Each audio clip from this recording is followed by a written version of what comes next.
Na-excite ako kung ano yung mga mangyayari, kung paano yung sa competition, ganyan, kung sino yung mananalo. Yun yung campaign ng mga 40, tinitignan ko kung ano yung mga pasabog nila, ganyan. Ako, in-anticipate ko for this 33rd Grand Ad Clash is, syempre yung mga campaign at tagisan ng mga seniors natin. And syempre, inaabangan ko talaga kung ninong campaign ang magwawagi for this edition co-presenter natin ng Hairworm.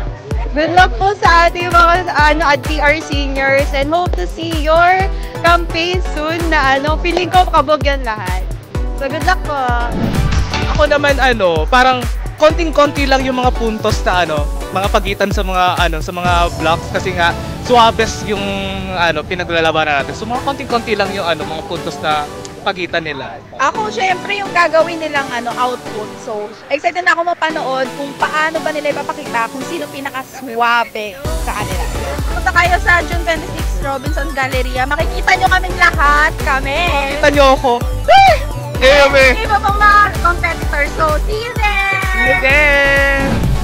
Kung makakuha ng mga ideas, dahil incoming 4th year kami, gusto ko malaman kung paano sila nag-work, kung paano nila makukuha yung mga ideas, kung paano nila nabibuild. Good luck sa inyong lahat, galingan nyo, huwag kayong kakabahan. Yun lang. See you guys! Actually, na-anticipate ko talaga yung mga participating blocks natin kasi alam natin kung gaano competitive lahat ng blocks na magpa-participate this time. So, excited ako sa kung ano yung mga pasabog at yung mga bagay-bagay na ipapakita nila sa mismong D-Day.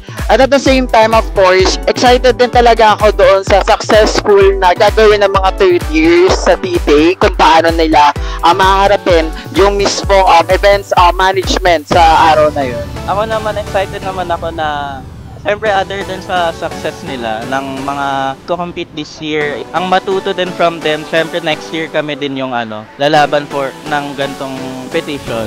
Ayun, dapat abangan nyo yung Grand Ad Clash this time kasi maraming pasabog na binuo ang mga organizer this time at talaga pinaghirapan din talaga. Ay!